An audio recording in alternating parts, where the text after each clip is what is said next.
문제달인 신혜손입니다. 18년도 2회 실기 기출문제 해석하기 시작하겠습니다. 1번 게슈탈트 상담 기법 중 세 가지 쓰고 설명하시오. 꿈, 빈, 과였죠. 첫 번째 꿈작업이에요. 내담자로 하여금 꿈을 현실로 재현하도록 하여 꿈의 각 부분을 연기하게 한다. 두 번째 빈 의자 기법이에요. 내담자가 빈 의자를 앞에 놓고 어떤 사람이 실제 앉아있는 것처럼 상상하면서 이야기를 한다. 세 번째 과장하기예요. 내담자로 하여금 행동이나 언어를 과장하여 표현하게 함으로써 자신의 감정을 명확히 자각하도록 한다. 그 외에도 자기 부분들과의 대화, 숙제의 사용, 역할 연기 이런 것들이 있는데 시험 문제 나왔다면 주로 3개 쓰는 것만 나오거든요. 그러니까 꿈빈과를 위주로 해서 외워두시면 좋겠네요. 이번 홀랜드 인성 이론에 관한 6가지 유형 각각에 대해 간략히 설명하시오. 현탐의 사진관 이렇게 외웠죠. 너무도 많이 했어요. 그래서 지금 나와 있는 거 현실형이요. 엔지니어를 생각하면 요 설명 내용이 금방 이해되실 거예요. 두 번째 탐구형은 과학자를 생각하면 되죠. 예술형은 화가나 음악가를 생각하면 되고요. 사회형은 직업상담사 생각하면서 이 설명 내용을 읽어보시면 금방 와 닿으실 거예요. 진취형은 기업가나 정치가요. 관습형은 회계사, 사서 이런 사람들 생각하면서 설명 내용을 참고하시면 되겠네요. 하도 많이 했으니까 넘어갈게요. 아들러의 개인주의 상담 과정의 목표 3가지 역시 우리가 한번 풀었던 문제예요.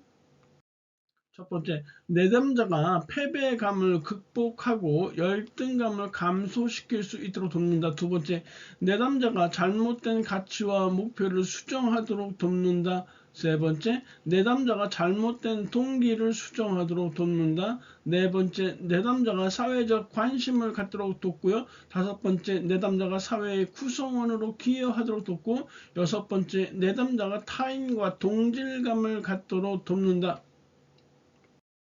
4번 정신역동적 직업상담 모형을 구체화시킨 보딘의 직업상담 과정이에요. 그래서 보탐핵변 이거 하시면 되겠죠.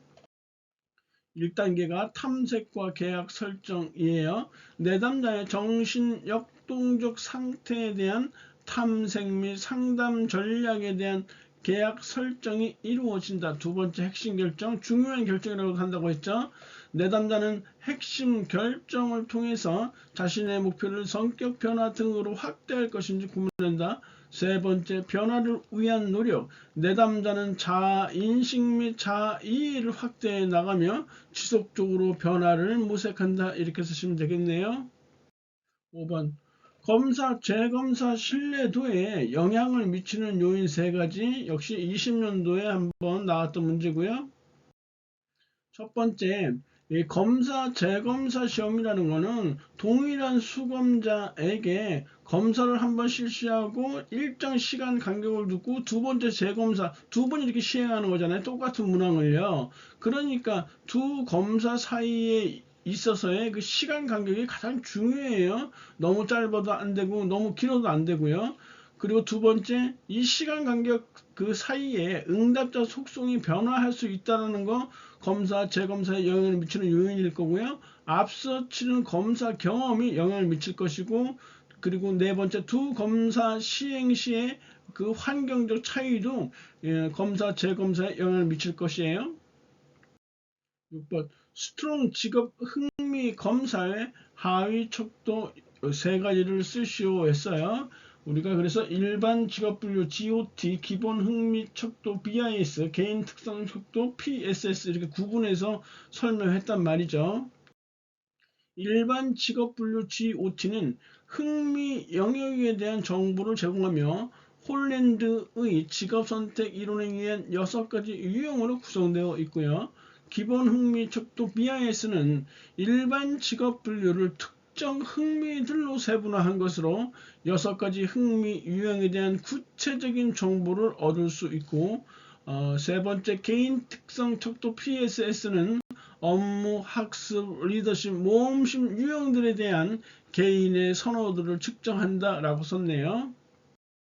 7번 임금의 하방 경직성의 의미를 설명하고 임금 하방 경직성의 원인 벌써 여러 차례 봤던 것이죠. 한번 오른 임금이 좀처럼 내려가지 않는 거 이게 임금 하방 경직성이라고 했어요. 의미를 볼게요.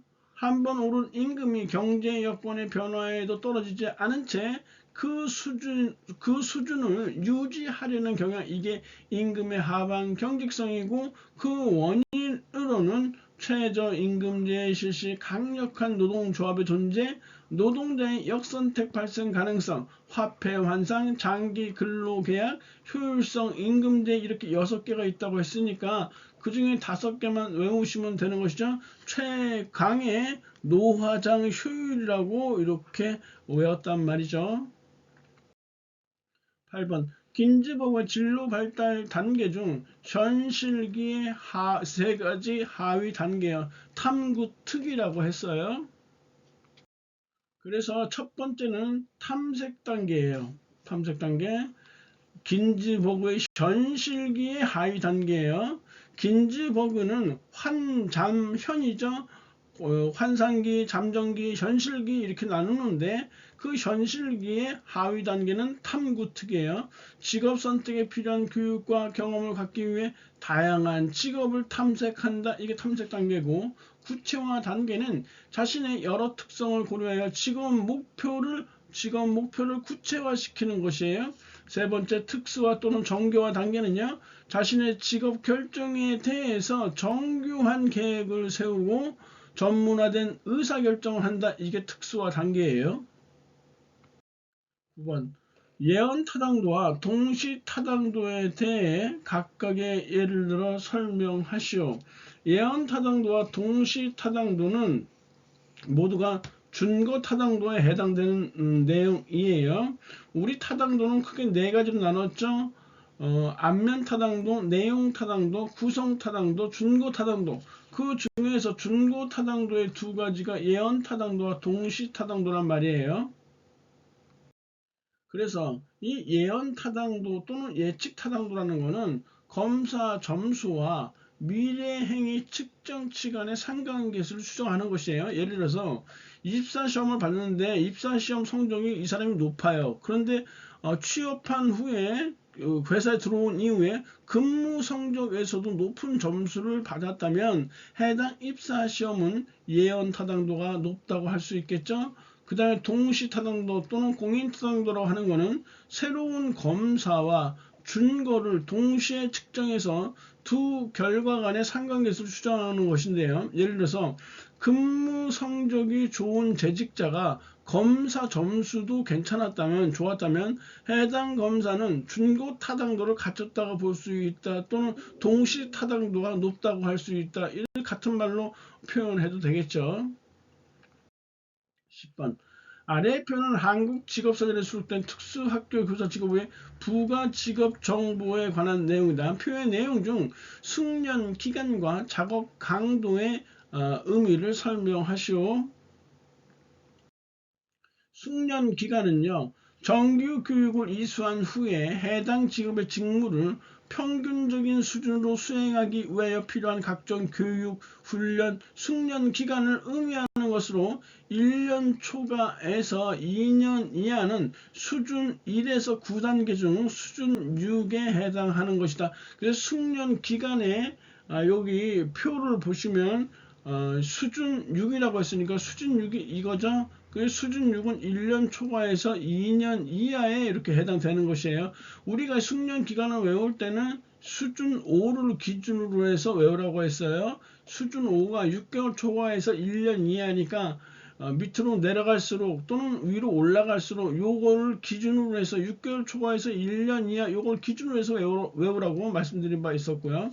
여하튼 작업 강도는요. 해당 직업의 직무를 수행하는 데 필요한 육체적인 힘의 강도예요. 이걸 5단계로 분류한 것으로서 보통 작업은 최고 20kg의 물건을 들어올리고 10kg 정도의 물건을 빈번히 들어올리거나 운반하는 것을 말한다. 이렇게 쓰시면 되겠어요.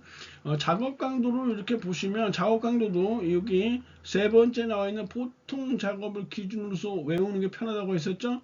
최고 20kg의 물건을 들어올리고 10kg 정도의 물건을 빈번히 들어올리거나 운반한다. 가벼운 작업, 아주 가벼운 작업, 힘든 작업, 아주 힘든 작업으로 구성되어 있어요.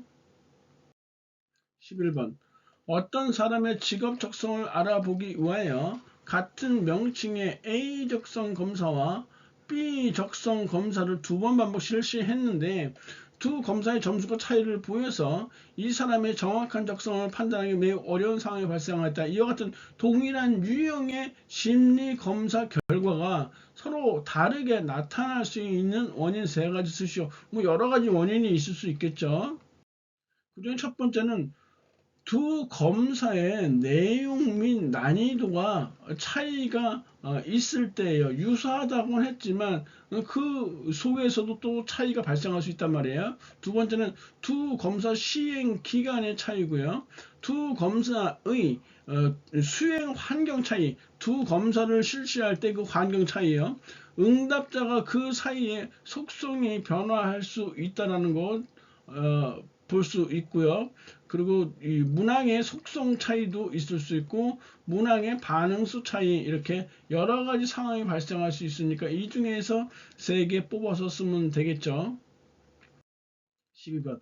사용자는 다른 조건이 일정할 때 사직률이 낮은 근로자를 선호하지만 사용자의 입장에서는 그 한번 뽑은 직원이 잘 안 나가는 게 좋겠죠. 하지만 사회적인 관점에서는 바람직하지 않대요. 사용자가 사직률이 낮은 근로자를 선호하는 이유와 낮은 사직률이 사회적으로 좋지 않은 영향을 주는 이유를 설명하시오. 이 사용자가 사직률이 낮은 근로자를 선호하는 이유는 자기네 기업에 맞는 특수적 인적 자본을 유지할 수 있다는 측면 되겠죠. 두 번째, 그 인적 자본의 유지를 통해서 점점 숙련돼 가니까요. 생산성 증대를 꾀할 수 있고요. 세 번째, 신규 인력 충원에 소요되는 채용 비용과 교육 비용을 절감할 수 있겠죠. 이 직원들이 들어와서 자주 나가게 되면 새로운 직원을 뽑을 때마다 계속 또 교육시키고 막 그래야 되잖아요. 그래서 사용자 입장에서는 사직률이 낮은 근로자를 선호하는 게 좋을 거고요. 반면에 이 낮은 사직률이요, 사회적으로 좋지 않은 영향을 주는 이유는 고용시장이 경직되어서 신규 인력이 진입하기 어려운 이런 측면이, 부정적 측면이 있어요. 그럼 새로 자리가 나야지 새로운 직원을 뽑을 텐데 자리가 안 나니까요. 두 번째, 산업구조 변화에 따른 적절한 노동 인력 수급이 어려운 점이 있고요. 세 번째, 기술 변화에 따른 신규 기술 인력의 신속한 도입이 어렵다라는 점도 있다라는 거, 이렇게 해서 잘 알아두시면 좋겠네요. 13번. 내담자의 흥미를 사정하는 목적이요. 흥미 사정 목적 여러 차례 한 바 있었죠? 첫 번째가 여가 선호와 직업 선호 구별하기, 자기 인식 발전시키기, 그 다음에 3, 4, 5가 직직직이죠. 그래서 이 동일 의미이기 때문에 헷갈릴 수 있으니까 직직직 중에서 조장하기는 먼저 이렇게 딱 빼놨어요. 그래서 세 번째가 직업 탐색 조장하기, 네 번째는 직업 대한 규명하기고, 다섯 번째가 직업상 교육상 불만족 원인 규명하기를 뒤에 이렇게 2개 따로 맞춰놨다는 것이에요. 다시 한번, 여가 선호와 직업 선호 구별하기, 자기 인식 발전시키기, 직업 탐색 조장하기, 직업 대한 규명하기, 직업 교육상 불만족 원인 규명하기. 14번, 한국표준직업분류에서 제시한 직업분류의 개념인 직능과 직능 수준, 직능 유형에 대해서 설명하시오. 직능이라는 것은요, 직무의 업무와 과업을 수행하는 능력, 이렇게 보시면 되죠. 직무의 업무와 과업을 수행하는 능력, 이게 직능이고, 그 다음에 직능 수준은요, 직무 수행 능력의 높낮이, 이게 직능 수준이에요. 직능 유형은 직무 수행에 요구되는 지식 분야, 사용 도구 및 장비, 투입되는 원재료, 생산된 재화와 서비스의 종류와 관련된다. 이게 직능 유형, 이런 식으로 외워두시면 돼요. 다시 한번 직능은 직무의 업무와 과업을 수행하는 능력이 직능이고, 직능 수준은 직무 수행 능력의 높낮이를 말하는 것이고, 직능 유형은 직무 수행에 요구되는 지식 분야, 사용 도구 및 장비에 투입되는 원재료, 생산된 재화와 서비스의 종류와 관련이 있는 게 직능 유형이겠죠. 이런 것들에 따라서 직능의 유형이 정해지는 것이니까요. 그래서 저기 이 표에 지금 직능 수준, 대분류별 직능 수준이라고 나와 있는데요. 직능 수준은 우리가 확장해 보기에 보면 지금처럼 대분류별로 나눈 직능 수준이 있고요. 그리고 단계별로 나눈 직능 수준이라는 게 있어요. 제1 직능 수준, 제2 직능 수준, 제3 직능 수준, 제4 직능 수준, 이렇게 단계별로 나눈 직능 수준과, 그리고 지금 여기서는 전문대 많이 나왔던 거 대분류별에 따른 직능 수준이라는 것이에요. 그래서 이 1분류인 관리자와 2분류인 전문가 및 관련 종사자는 모두가 제4 직능 수준이 필요하거나 혹은 제3 직능 수준이 필요한 것이에요. 그 다음에 3분류부터 해서 8분류까지는 모두가 제2 직능 수준이 필요한 것이에요. 사서 판농 기장이라고 외웠던 것이고요. 그리고 단순 농무 종사자 9분류는 제1 직능 수준이 필요하고, 그리고 마지막 10번째 군인이라는 이 분류는 제2 직능 수준 이상이 필요하다라는 사실을 알아두시면 되겠어요. 15번. 직무 스트레스의 조절 변인 세 가지를 쓰시오. 직무 스트레스 조절 변인은 다른 말로 하면 매개 변인이라고도 말하는 것이죠. AB 성격 유형이 있고요. 그리고 통제 위치, 통제 소재라고도 해요. 그리고 세 번째 사회적 지원, 지지라는 것이 있어요. 이 AB 성격 유형과 통제 위치, 통제 소재는요, 우리가 개인 속성이라고 이렇게 말을 하고요. 그리고 사회적 지원, 지지는 상황 속성이라고 말하는 것이에요. 우리가 뭐 이미 많이 알고 있지만 AB 성격 유형은요, 직무 수행에 있어서 공격적이고 경쟁적인 A형 성격 유형이 느긋함과 차분함을 추구하는 B형보다 스트레스 취약하다, 이렇게 되는 것이고, 통제 위치라는 거는 직무 성패에, 직무에 있어 성공하느냐 실패하느냐, 직무 성패의 원인을 외부에 두고 있는 외부 통제자가 원인을 자신에게서 찾는 내적 통제자보다 스트레스에 취약하다, 이렇게 만약에 설명까지 이렇게 하는 경우가 나오면 그렇게 쓰시면 된다는 것이에요. 사회적 지원, 상황 속성이라고도 하는데, 이거는 신체적 정서적으로 사회적 지원을 받는 사람은 그렇지 못한 사람에 비해서 스트레스의 대처 능력이 뛰어나다. 이 사회적 지원 지지라는 것은 쉽게 말하면 직장 내 동료 또는 상급자의 어떤 그 지원을 받는 사람 또는 가족의 지원을 받는 사람들이 그런 사람들을 사회적 지원 지지 대상이라고 이렇게 말하는 것이에요. 여하튼 직무 스트레스의 조절 변인, 매개 변인은 이렇게 세 개로 나눠지게 된다는 것이죠. 여기는 그냥 조절 변인, 매개 변인이니까 이 명칭만 쓰면 돼요. 설명까지는 필요 없죠. 16번. 행동주의 상담에 노출치료법 세 가지를 쓰고 설명하시오. 첫 번째가 실제적 노출법이에요. 쉬워요. 내담자를 실제 공포 자극에 노출시키는 거고, 심상적 노출법은 생각, 마음속에 노출시키는 것이니까 내담자에게 공포 자극을 상상하도록 해서 노출시키는 것이에요. 점진적 노출법이라는 것은 내담자에게 공포 자극의 강도를 점차 높여서 노출시키는 것이고, 홍수법이라는 것은 내담자를 강한 공포 자극에 한 번에 노출시키는 것이 바로 홍수법이 되겠네요. 이 노출 치료법 네 가지 있으니까 네 가지 중에서 세 가지 쓰시면 되는 거예요. 17번. 교류 분석 상담 이론에서 상담자가 내담자의 이해를 위해서 사용하는 분석 유형 세 가지를 쓰시오. 총 네 가지가 있어요. 구교 라각이라고 해요. 첫 번째는 구조 분석이에요. 내담자의 성격에 대한 자아 상태를 부모자, 성인자, 아동자로 구분하여 자아의 내용과 기능을 이해하도록 돕는다. 두 번째 교류 분석. 두 사람 간의 의사소통 과정에서 나타나는 상보교류, 교차교류, 이면교류를 파악하여 효율적인 교류가 이루어지도록 돕는다. 세 번째, 라켓 및 게임 분석. 내담자로 하여금 부적응적인 라켓 감정과 이를 유발하는 게임을 깨닫게 하여 긍정적인 자아 상태가 되도록 돕는 거고, 각본 분석이라는 것은 내담자의 과거 제한적인 이 각본 신념이 효율적 신념으로 전환되도록 돕는 거, 이게 각본 분석이에요. 그래서 지금 교류 분석, 상당히 분석 유형 요 네 가지 예전에 많이 나왔던 것이니까 철저한 학습이 필요해요. 말이 용어가 쉽지 않아요. 18번. 크럼볼츠의 사회학습 이론에서 개인의 진로 선택에 영향을 미치는 요인 세 가지 유한 학과 1차 시험에서 많이 했었죠. 그래서 첫 번째가 유전적 요인과 특별한 능력이에요. 물려받거나 생득적인 개인의 특성들이다.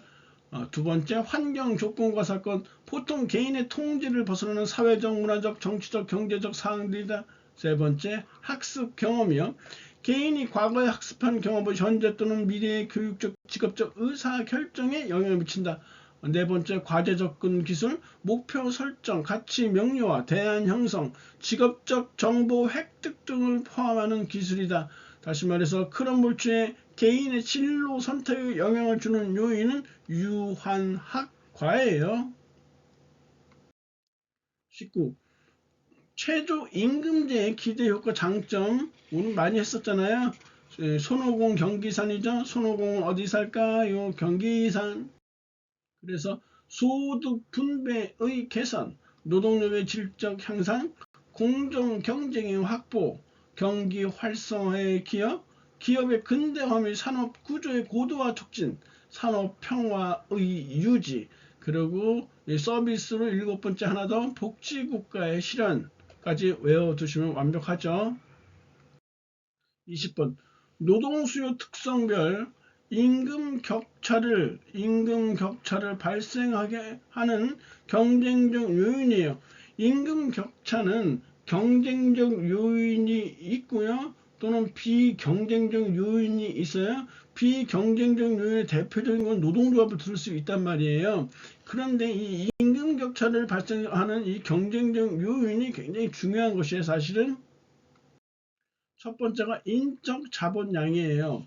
기업 간의 차별적 제품 생산, 생산 공정의 특유성 등에 의해 형성된 것으로 임금 격차를 유발한다. 인적 자본량이라는 거는요, 다시 말해서 그 기업에 적합한 숙련된 인력을 말하는 것이에요. 그래서 기업 간의 차별적 제품 생산, 그래서 A라는 기업에는 그 A 기업에 맞는 인력이 있겠죠.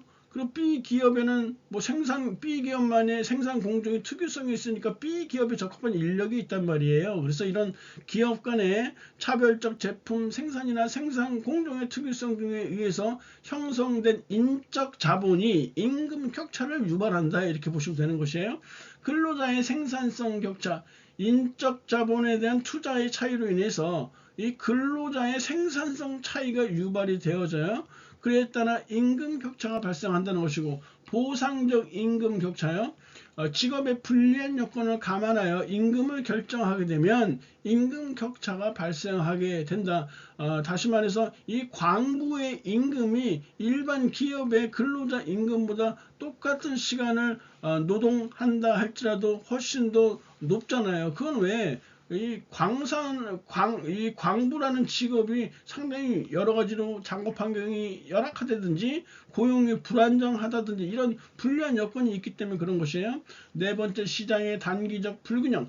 단기적으로 노동 수요가 증가하게 되면 노동 공급의 비탄력성으로 즉시 노동 공급 증가로 이어지지 않으므로 단기적인 임금 격차가 발생한다. 한마디로 말해서 노동 수요가 증가하게 되면요, 임금이 높아질 거 아니에요. 그러면 임금 격차가 발생한다는 것이에요. 이 노동 수요가 증가한다고 해서 곧바로 거기에 따른 인력 확보가 안 되잖아요. 즉 노동 공급은 비탄력적이니까 노동 공급이 곧바로 이어지지 못하다 보니까 이 단기적으로 노동 수요가 증가하는 이 업종에서는 임금이 상승할 수밖에 없단 말이죠.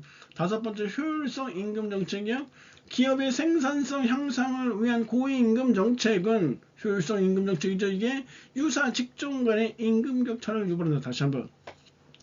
임금이 격차의 경쟁적 요인이에요. 첫 번째, 인적 자본량, 그리고 두 번째, 근로자의 생산성 격차, 세 번째, 보상적 임금 격차, 네 번째, 시장의 단기적 불균형, 다섯 번째, 효율성 임금 정책은 임금 격차를 유발하는 경쟁적 요인이다. 중요해요.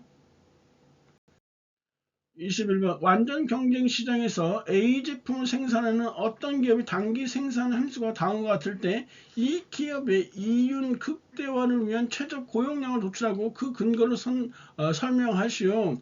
이윤 극대화 구하려면 우리 기본적으로 이거 한계 생산물 가치 MPL은 P 곱하기 MPL이죠. 이렇게 P 곱하기 MPL이에요. 이렇게. 그리고 얘가 뭐와 같아야 돼? 임금률과 이렇게 같은 지점에서 이윤 극대화가 발생하는 것이잖아요. 그러니까 MPL을 먼저 구하세요. 노동의 한계 생산을 구하세요. 0이고요. 여기는 여기 0명에서 1명 증가하니까 1-0분의 2-0에서 2가 되고요. 계산할 때 분모 꼭 쓰셔야 돼요. 분모가 1밖에 안 나온다고 해서 안 쓰면 안 되는 것이에요. 2-1분의 4-2 하면 2 되고요. 여기 2명에서 3명이니까 3-2분의 7-4니까 이거 3이 되고, 여기는 1.5가 되고요. 그리고 여기는 0.5가 되고요. 여기는 0이 되고, MPL이 이렇게 구해졌어요. 그러면 VMPL이라는 거는 여기다가 가격을 P를 곱한 것이죠. 가격을 100원을 곱하면 여긴 0이고요. 여긴 200이죠. 여기도 200이네요. 여기는 300이고요. 그리고 여기는 150이에요. 여기는 지금 얼마가 되나요? 100원 곱하니까 50이 되고 여기 되죠. 이렇게. 그러면 지금 W 임금 수준이 단위당 임금이 이렇게 150원이라고 했었잖아요. 그러면 150이 되는 지점이 어디냐? 바로 여기에요. 여기. 그러니까 최적 고용량은 노동 투입량 4단위에서 이윤 극대화가 이루어진다고 보면 되는 것이에요. 그래서 보시면 쭉 이렇게 되죠. 그래서 계산해서 여기서 이렇게 발생하잖아요. 기업의 이윤 극대화는 노동의 한계 생산물 가치 VMPL이 임금률 150에서 이루어지므로 최적 고용량은 4단위이다. 이 답안 내용을 이렇게 잘 이렇게 기억하셔서 몇 번씩 써보면서 암기해 두셔야 돼요. 그래서 이 답안을 그대로 작성해서 쓰면 되는 것이에요. 강의 진행 고생하셨고 다음 시간에 뵙겠습니다. 감사합니다.